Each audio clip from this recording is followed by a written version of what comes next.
Prices have fallen a lot, but even today's apartment has me surprised. $1,500 in the Upper East Side gets you your own studio. You'd figure that something like this would be much further north, but it's not. And even if this isn't the most luxurious place in town, it might be gone before we finish filming this video. So let's go see it.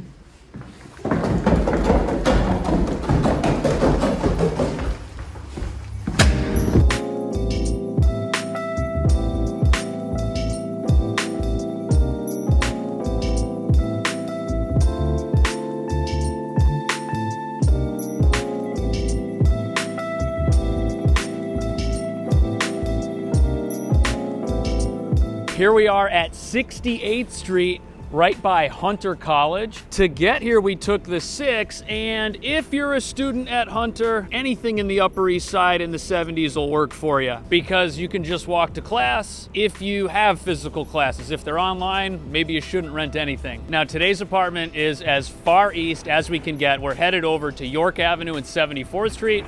Should take us about 10 minutes. Over here on 3rd Avenue, we've got our first grocery store, which is a food emporium. And if you've never been to one of these, it's a grocery store that thinks it's Whole Foods, but isn't. Over here on 72nd Street, we've got a Q train station. And this right here is the closest train to the apartment. And between this and the 6, you'll be able to get just about anywhere that you need to go. And over here by 72nd Street and 2nd Avenue is where this neighborhood really starts to be a lot of fun. There's a little cafe right behind me, which looks delicious. They've got butternut squash soup, ice cream. Why don't they just make me fat? Pretty much every ground level store is a restaurant. Over here, you can have breakfast at the beach, and there's even a lifeguard tower to protect you from paying more than half price for wine. Your choices for what to eat around here are pretty much unlimited. But if you can't decide what to get, you should go here and get the tacos. They're really good. Trust me, really good. But if you exhaust all of your options on 2nd Avenue, over here on 1st Avenue, it's pretty much the same thing. All restaurants and bars on both sides of the street, and there's even a Bear Burger. If you eat grass-fed beef, do you still need to eat vegetables? Serious question.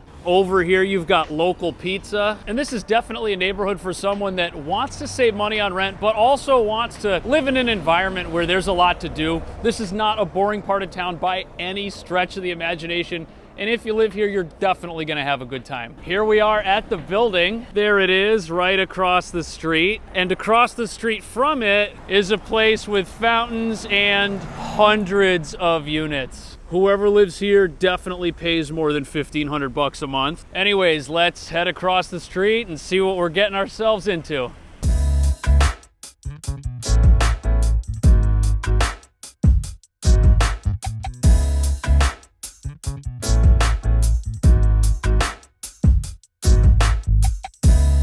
I can't believe that this is a real place. It's huge. And it's not just like a box. There's a hallway, there's a living space. There's definitely more than $1,500 worth of functionality in this apartment. There's also 2 things about this building that I did not expect, and the first is laundry.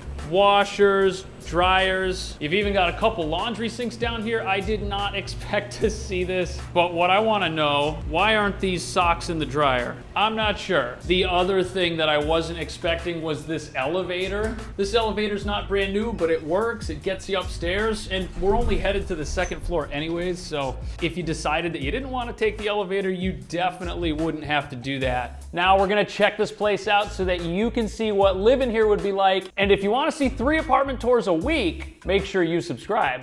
After you walk in, you've got this awesome hallway, which is really long. You can hang your backpack on that door, or you can put some hooks on the wall. And you've also got a coat closet.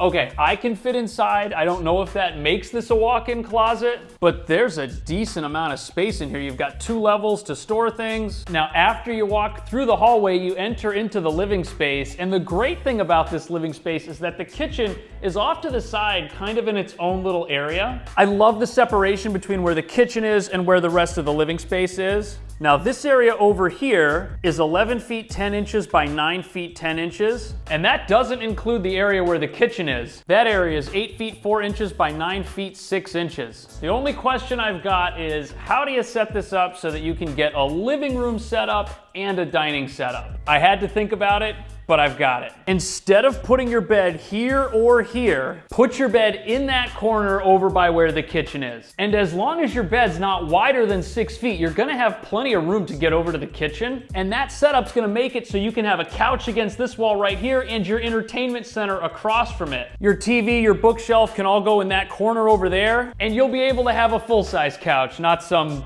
two-seater, although that would save you some space. Now the storage space here is phenomenal. Between this massive closet and the closet we had by the front door, you'll be able to store most of your things, and anything that doesn't fit in here, you could put in a dresser or a wardrobe that goes over here where the entertainment center likely is gonna be. Now we're gonna check out the kitchen.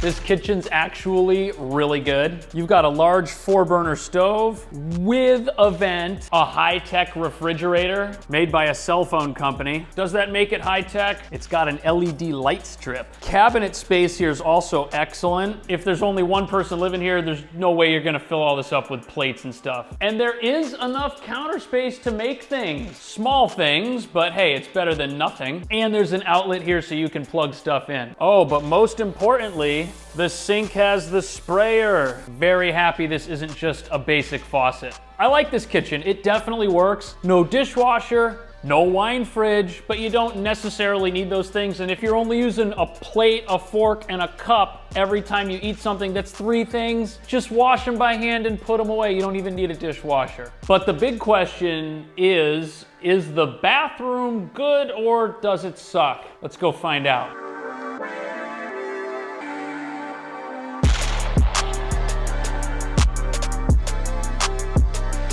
I have seen way worse bathrooms for more money than this. Things in here are not brand new, but they are clean. And at the end of the day, I think that's what counts. Plus, it's really bright in here. You've got vanity lights above the mirror, which someone did a horrible job cleaning. It is also a medicine cabinet where you can put your medicine. The sink's not bad. It's got a little bit of counter space. There's also storage beneath the sink. If you want to know the truth about an apartment, look under here. No dead bugs, it's nice and clean. This building's well cared for. This thing, I have no idea what it is. It looks like at one point it used to open.